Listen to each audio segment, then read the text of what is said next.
Sri Gurubhyo Namaha Harihi Om Jai Shri Ram. Welcome to our next episode in our complete reading of Srimad Valmiki Ramayana. In the previous episode, we saw how Surpanaka went to Khara, who was Ravana's representative or Ravana's person in Janasthana, and Janasthana is also Dandakaranya. So, and how Surpanaka motivated him to go and attack Sri Ramachandra, how Khara, Dushana, Trisira, all of them along with 14,000 Rakshasas go and attack Sri Ramachandra. Sri Ramachandra kills all of them. He has a huge battle with Khara that spans for quite some time. Khara gets killed finally in the hands of Sri Ramachandra, and Sita Ma, who is extremely happy now, goes and hugs Sri Ramachandra in front of all the people, in front of all the rishis and munis who have come to bless Sri Ramachandra. So she still goes there, does that. That's because of her happiness. She has never seen her husband fighting, and for the first time when she saw, she realized how big a warrior he was. 14,000 Rakshasas on the other side, Sri Ramachandra alone, and in an hour and 12 minutes, Sri Ramachandra finishes all of them. So that's the power of Sri Ramachandra. So that's all what we saw in our previous episode. Now we'll be moving to our next episode. There is a man called Akampana in the Dandakaranya who is Ravana's spy. This Akampana now rushes back to Ravanasura. He is Ravana's spy, so he rushes back to Lanka. He directly goes to Ravana's interior chambers or the Antapura, and there he starts telling Ravana as follows: O Ravana, all 14,000 army of yours in Janasthana or Dandakaranya has been moved to ashes now. There is nothing left over there. Dasharatha's son Sri Ramachandra has come over there. He has attacked the entire army. Nobody is left there now. All of them are killed. So, oh Ravana, there is not much left for us in that place now. Listening to this, Ravana asks, who is Rama? Then Akampana says, Sri Rama is the son of Dasharatha. He has come for Vanavasa. I saw the fight. He is almost undefeatable. So you have to do something about it. Then immediately Ravana says, okay, I'll immediately take my army. I'll quickly rush to that place and I'll ensure that he is dead.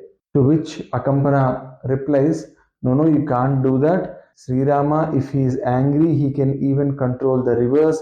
He can stop the time.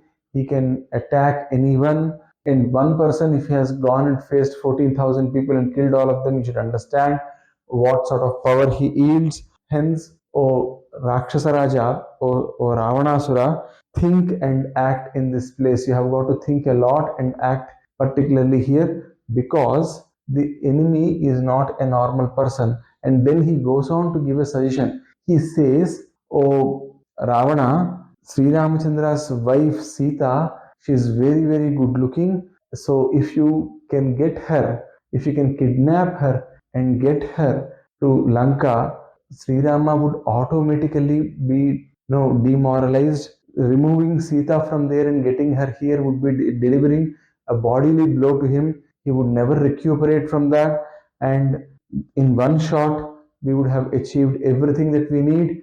So please think in those lines. Saying this, Akampana leaves from that place. Now Ravanasura then goes to Maricha. Maricha is now in an ashrama over there, and he's doing some tapasya. So Ravana goes to Maricha and says, "Oh Maricha, you are great in changing your shape. I need your help. We have to go and kidnap Sita Ma, who is Sri Ramachandra's wife." Listening to this, Maricha quickly gets shocked. He gets recoiled almost, and he says, "Why do you want to go and pick up a fight with Sri Rama? I know how Sri Rama looks like. I know what happens when he attacks. Somebody who is a deadly enemy of yours, who is a deadly enemy of our entire clan, of the entire Rakshasa clan, he is motivating you to do this. Ravana, don't fall for this trap. This is a huge trap which is being laid in front of you. Don't fall for this. Sri Rama, in one hand, can annihilate the entire army of yours, even you. So please don't get into this fight. And there is no point for us to fight there. Khara and Dushna would have done something wrong. Sri Rama would have punished them. It is not advisable for us to go there and fight. Listening to this, Ravana returns. And then Surpanaka, who starts on the aerial way after the death of all those 14,000 Rakshasas, she also reaches Lanka. At the outset, these sargas look very beautiful. Whatever story I told till now, all that looks beautiful, but there is one catch here.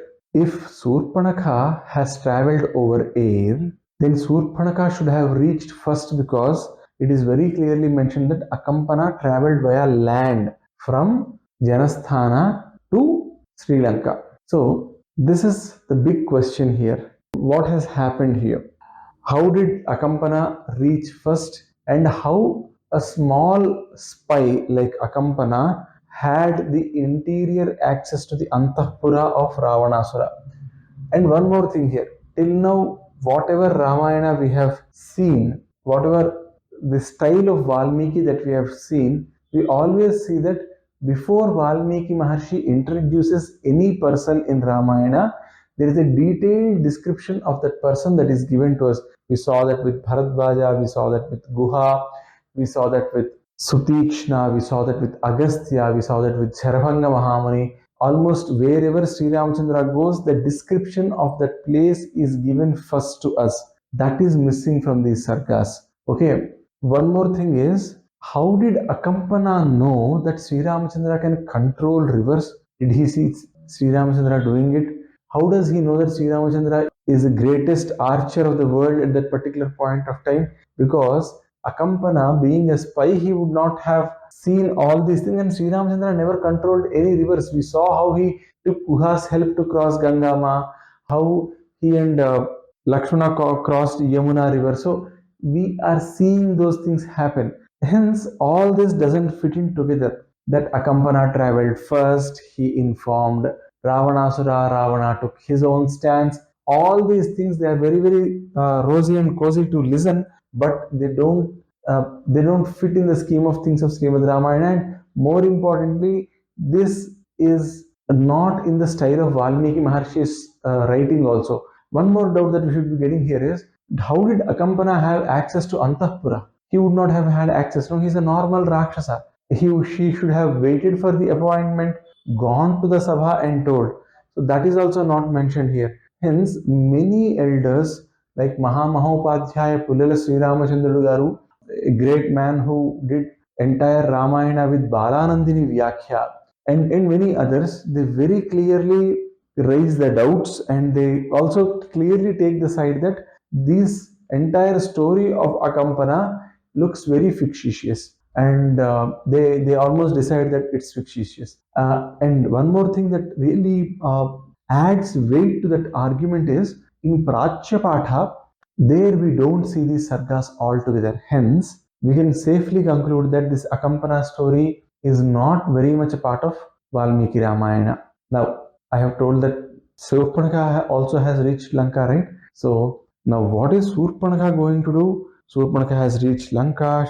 She has quickly started to meet her brother. So, let us see what she is going to talk to her brother. But that we will be seeing in our next episode. Sarve bhavantu sukhinah, sarve santu niramayah, सर्वे भद्राणि पश्यन्तु मा कश्चित् दुःखभाग् भवेत्। ओम सर्वं सतुकी सास्त महाराज स्वामी चरणारविंदार्पणमस्तु। स्वस्ति। जय श्री राम।